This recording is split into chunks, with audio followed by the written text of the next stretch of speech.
really have to be careful who you befriend.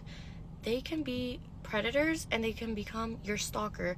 For instance, I had a friend who, I thought she was a friend. I had this girl come into my life and I could tell like she really loved my vibe. Like the moment I gave her my number, she was texting me all crazy and I was just like, oh, like, you know, she's really nice. Gullible me, right?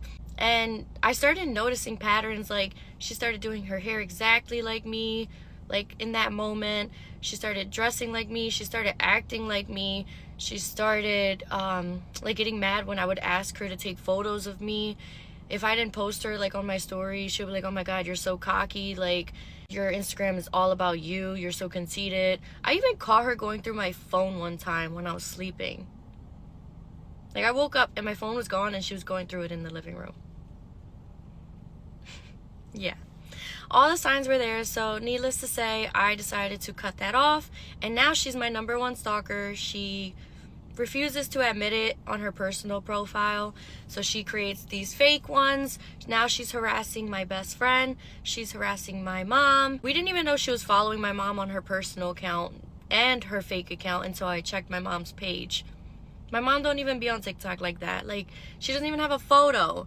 So for her to find out like that was my mom is super freaking creepy. She just keeps like putting my business out there. She put my address out there. She also likes to talk about my looks. She loves to say like, oh, it's the filter for me coming on and off of your face.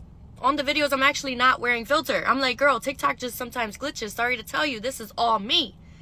Anyways, she's crazy. That's what I'm dealing with right now.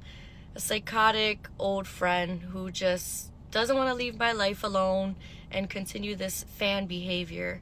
I just don't know what to do at this point, but protect myself and watch who I become friends with now. And this is just a warning for you girls out there who are gullible, vulnerable, and just super happy, and you think that people have the best interest for you. Sometimes they don't. Sometimes they just want to plot and be you, pretty much. So be careful. Hi everyone, I hope you're all doing well and having a good Ramadan.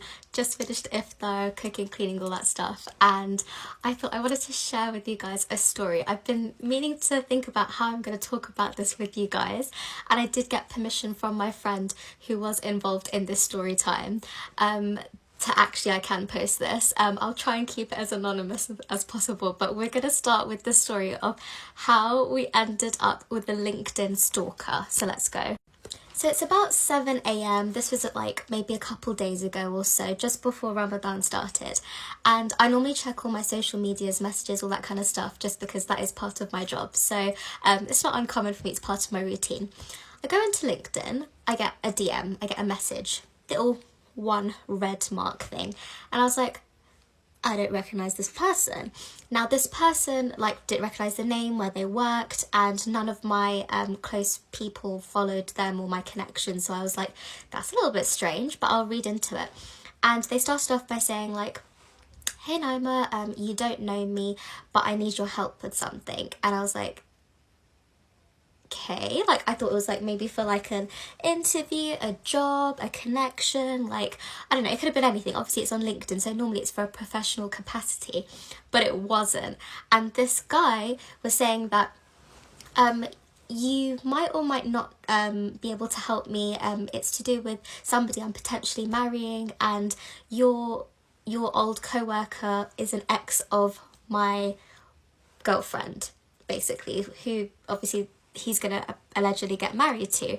And I was like, I of course know her, I know the friend, I know everybody except him. So I was like, I don't know who you are, and I'm not going to be giving any personal information away, and especially to a stranger. I don't know who you are. So I was saying like, what made you came about with this conversation and everything, and he was like, I needed to know because I'm potentially getting married to her. And I was like, okay, fair enough, you want to get to know somebody. But he was like, I need to know about all her exes. And I'm like, first of all, and also Islamically, it's not something, especially of somebody's past or their, let's say something like their mistakes or regrets or past exes in relationship, that's not necessarily something that should be brought up like at the forefront, because that's exposing somebody's sin and things, especially if they've asked for forgiveness for it. It's only if they like bring it up and stuff. And what made it really uncomfortable, he was saying, please, I don't want her to know. So obviously he's going behind her back to message me and also my friend who is her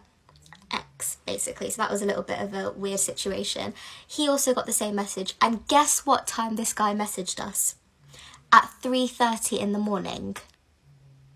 Like, it's not even like fudger time, like, as such at that point. To, like, you really this must be keeping you awake at night for you to be messaging two random strangers on LinkedIn at 3:30 in the morning. So obviously that message really, like, made me feel uncomfortable. And then let's just put it this way, because just for the sake of anonymity, he was asking for very, very explicit and personal questions in regards to their past relationship, which is none of my business, not anything I should be saying to a stranger or to anybody, even if I did know. And I said that you should go directly to contact my friend, like, if you're really that interested and you have something important to say. And he was like, yeah, he ignored me. Well, obviously, because it's 3:30 in the morning. Not everyone checks their messages the first day they receive it, especially from a stranger, you know?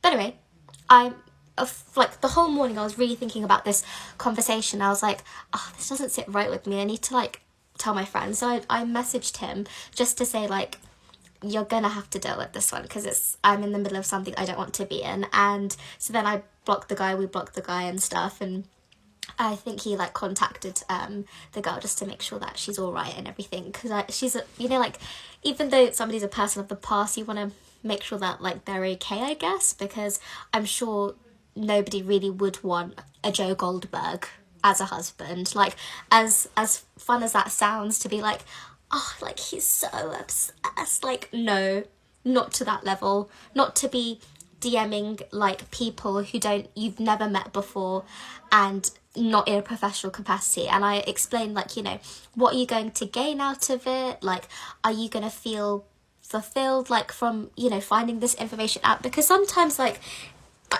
ignorance is bliss, but also, like, some information is just not somebody's past. I don't know, like, obviously everyone can think differently, and everyone in their own relationships, like, have different ideas and whatnot and things, but it doesn't sit right with me for you to, like, ask and draw out information from other people, exposing somebody else's, like, sin and things like that. Like, just no, big no.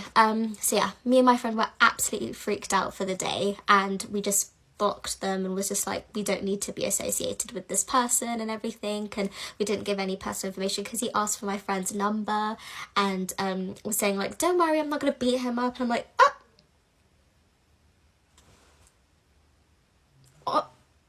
on LinkedIn you're saying this? Like, yeah, we're not gonna go there. So that was my crazy LinkedIn story time. So yeah, my friend was freaked out and so was I. And don't message people on LinkedIn about that. Keep it professional, keep it cool. And yeah, so that was my crazy story time. Hi guys, welcome to my story time. This time, no crazy exes, just a crazy man. Let's begin. So a couple years ago, me and my friend Rachel went to a pub. This was a pub we have been to loads of time before, feel very safe there, and it's just a vibe.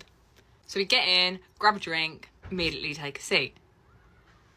Within, like, 10 minutes, this man is, like, just staring at us. Some girls or guys may have experienced this before, but every time you go out, you always get that one fucking weirdo who bogs you out. It's like fucking Gollum, like, and comes in your grill. Normally, I'd be like, what? But I'm a changed person now, okay? So I thought, don't deep it. Like, I don't know why he'd be staring at you anyway. You look like a fucking lesbian. So we move on. We go on the dance floor and turn around, and he's now behind us. And I'm like, okay, he's obviously trying his luck here, but made it very clear, listen, mate, not interested, but thank you, goodbye. We sit back down because I'm sick of men dancing behind me, to be honest. And then once we sit down, take another fucking sip of my drink. Fucking freak has only gone and pulled up a chair and sat at the table behind us. At this point, I look at my friend. We all have that look we give the girls, and we're like, is fucking for real? Is he for real? But anyway, we let it go. I'm thinking he's obviously just some desperate weirdo, and I hope he'll just disappear soon. I'm hoping. So I decide he's not gonna ruin my night. I'm going back on that dance floor and I'm gonna bust some fucking moves. So that's what we do. We're dancing, we're vibing. Whoop-de-fucking-do. Houdini's fucking poofed him there again. And I'm at this point getting frustrated because there is no need to harass me. Like, leave me the fuck alone, sort of thing.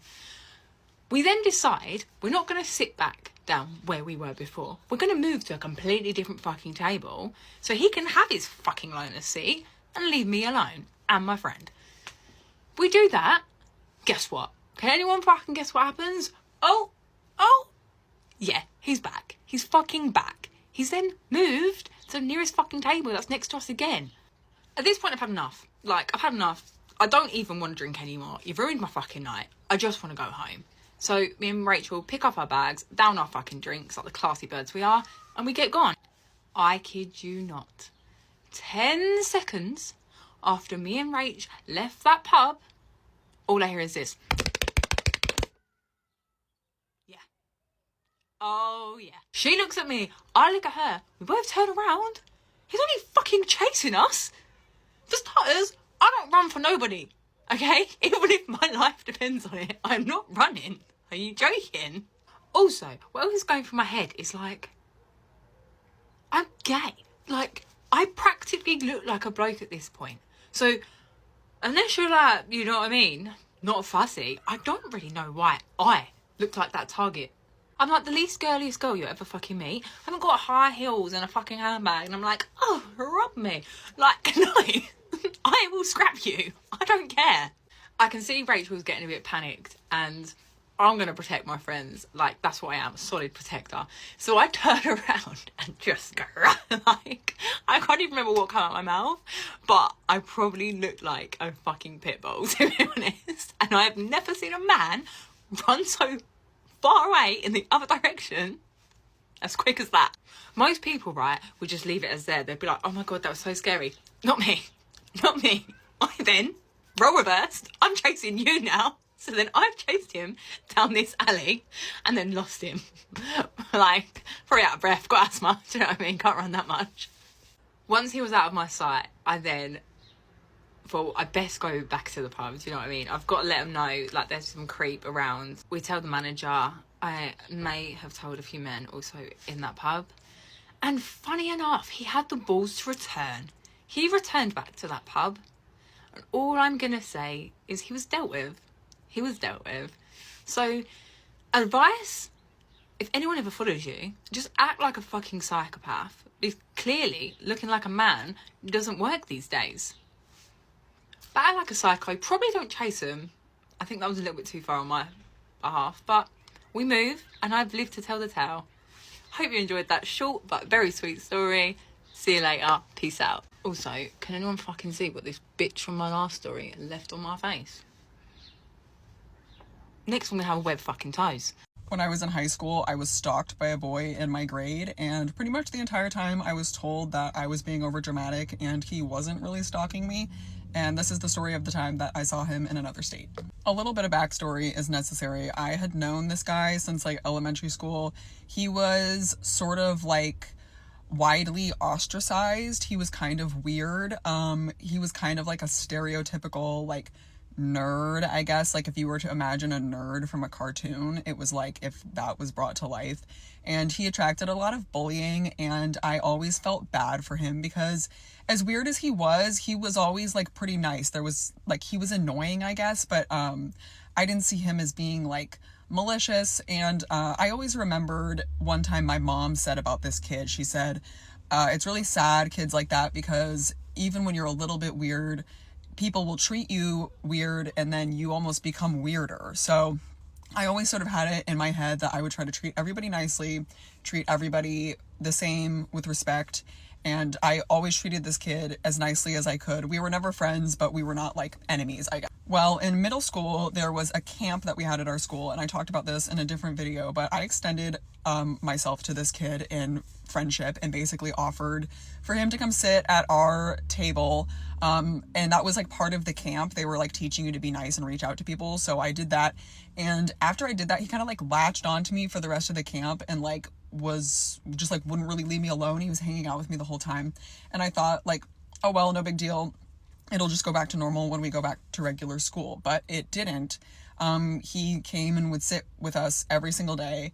He figured out my class schedule and he would wait for me outside of my classes. He would know where I was going to be before school. He would know where I was going to be after school. He would go out of his way and disrupt his own schedule to make sure that he was going to be where I was going to be.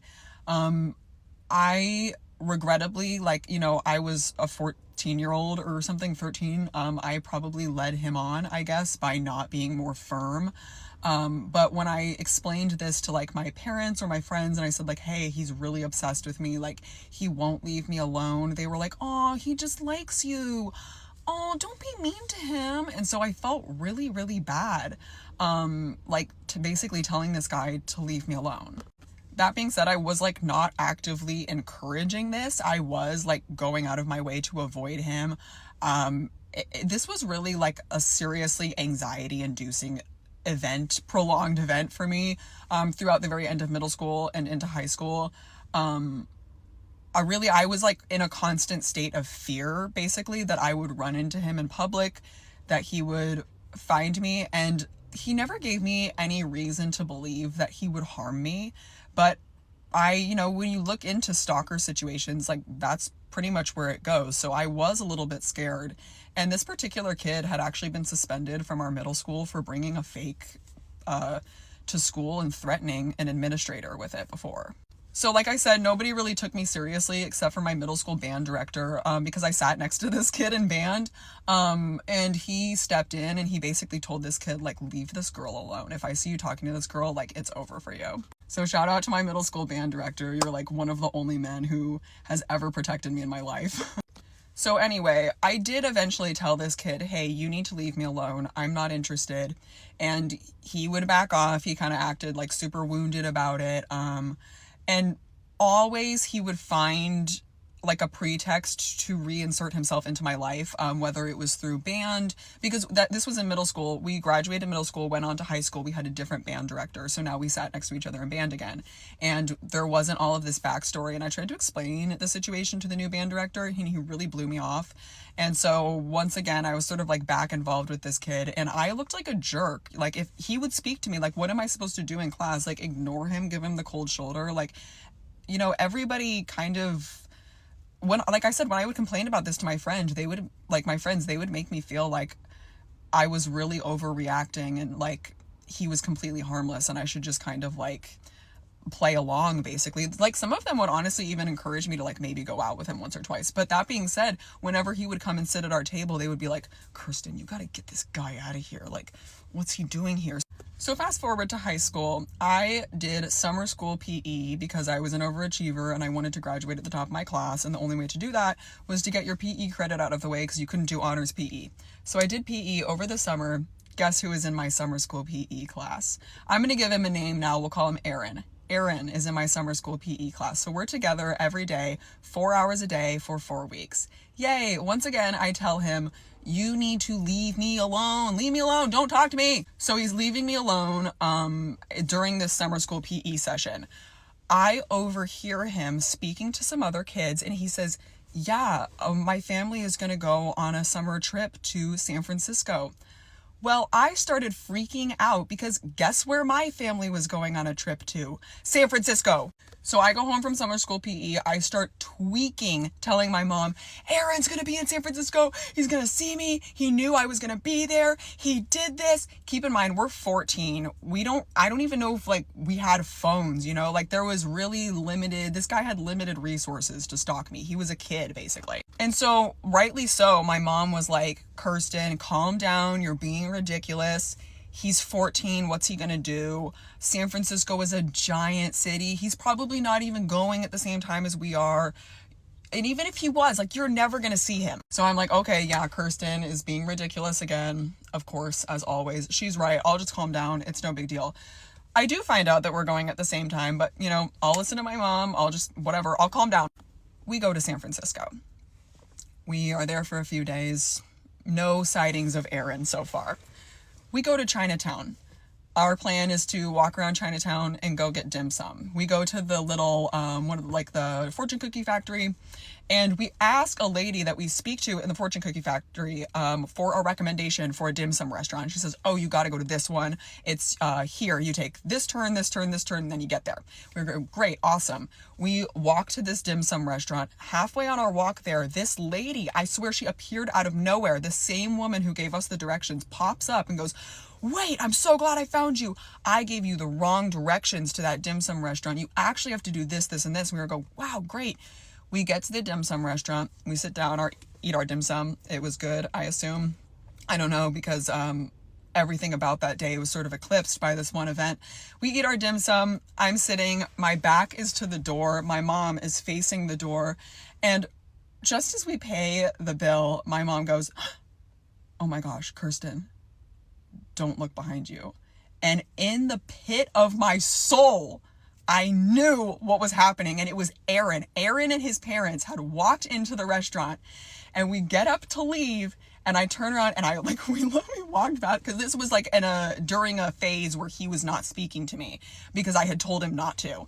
And we walked past each other. We just made eye contact, and neither of us said anything to each other.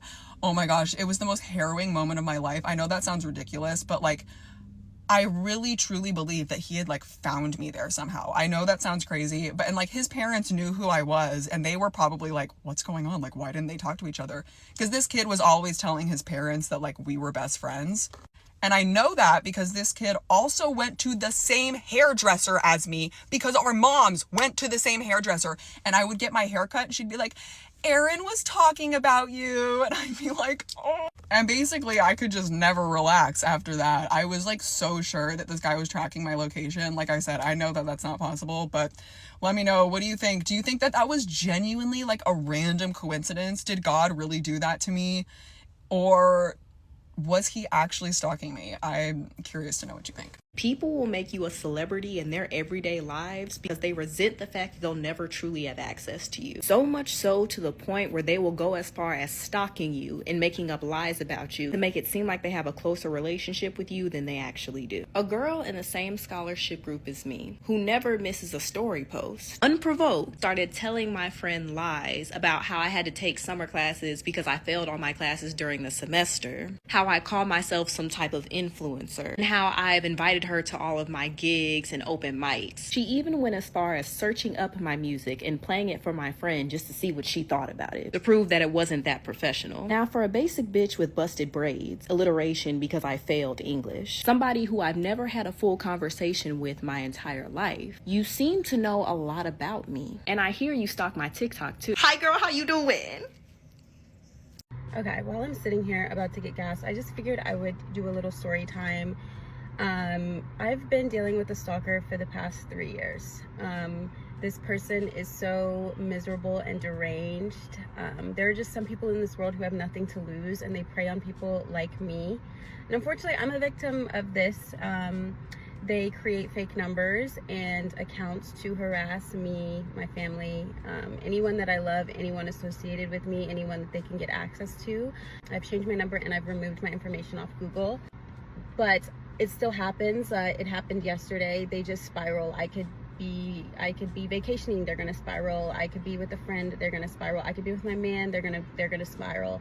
I just existing, they're gonna spiral. And just for context, they've gone as far as saying my dad has raped me. I'm in an abusive relationship with my man. I am miserable. I am unhappy. My business is doing bad. No one should associate themselves with me.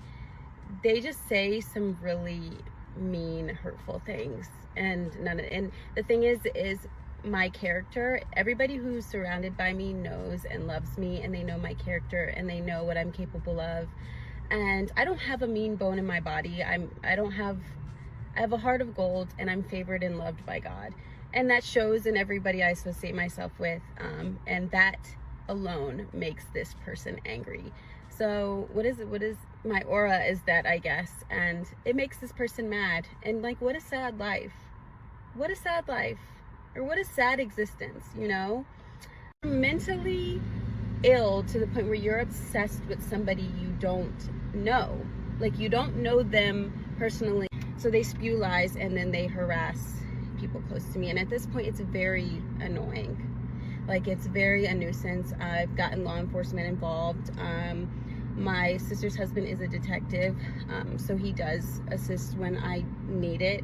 However, just imagine how annoying and bothersome this can be if you let it. I've been dealing with it for 3 years, to the point where I'm kind of used to it at this point. If you let it affect your mental health, when it first started, I kind of was confused about it. Like, why is somebody so intrigued and interested in me? Like, I was almost like, who am I? But sometimes I'm like a little flattered, because like, you're not going to stop me from living my life. One thing about me is I'm not going to stop living my life. It's just annoying. If you're going to harass me. Do not harass the people that I love. So this has been quite an annoying journey, and it's not a hindrance because my life still goes on, but it's annoying to deal with.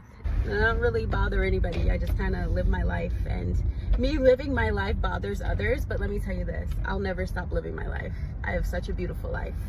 I won't stop living my life for some unhinged, mentally ill person. So I was having a conversation with somebody just now, and I was telling them how, like, I hate posting myself at the gym. And, like, I hate posting, like, gym pictures because I don't want people to know, like, what gym I go to, because, like, I'm traumatized and, like, people are stalkers and stuff like that. And, like, they was, like, trying to make it seem like I was, like, doing too much and it's not that deep and stuff like that. But, like, I don't think people understand, like, and, like, maybe it's just because I went through it a lot, but, like, stalkers, they're not like how they are in the movies, you know? Like, you know how in the movies, like, a stalker will, like, follow you, like, and be in their car watching you through binoculars, or like they'll be walking right behind you. Like, that's not how stalkers are in real life. Like, in real life, stalkers mask their stalking like they're doing normal shit, when in reality they're fucking following you and stalking you. You feel me? Like I remember, like, I literally, this is why I changed gyms. I used to go to LA Fitness. I could say it now because I don't go there anymore, but I used to go to LA Fitness, and I remember, like, every single time that I would post, like, a picture at the gym, and, like, mind you, like, it's easy to guess, like, what gym I'm at, because, like, LA Fitness looks the same in every LA Fitness for the most part, like, the art that they have in the back and stuff. So I remember, like, I would post myself at the gym, right? And I had this one stalker, bro, and I'm not exaggerating. I am not exaggerating when I say this. I kid you not, every single time that I would post myself at the gym, my stalker would show up like 15 minutes later.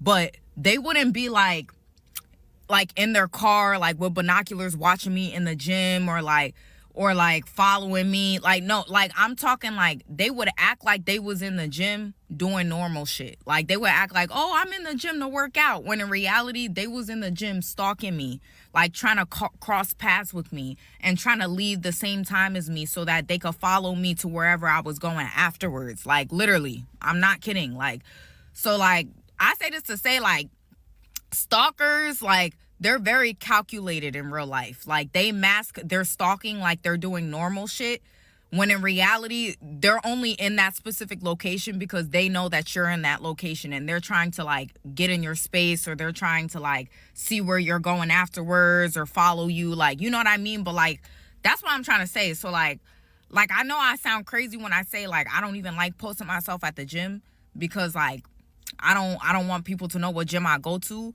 But, like, that shit is real, because, like, on God, like when you sometimes, even just in general, I don't even like to post where I'm at while I'm there. Like, I will post, like, 2 hours later, or when I already left the location, because, like, some people will dead ass act like, oh, like, I'm gonna go to this, like, they'll act like they're going to a restaurant to eat for real, when in reality they're only going to that restaurant because they saw you post at that restaurant and they're craving to be in your space. Like, I don't know if I'm making sense, but, like, this shit is definitely real. Like, I've went through this a lot, and, like, I'm tired of people gaslighting me and making it seem like I'm fucking paranoid when I'm not. Like, because it's when I see it happen repetitively, like, too much, like, yeah, you're stalking me. Like, that's ridiculous. Like, why every single time I post myself at the gym, you there 15 minutes later? Why, when I post myself at this restaurant, you automatically there and you sitting at the table right in front of me? Like, what? Like, Never mind.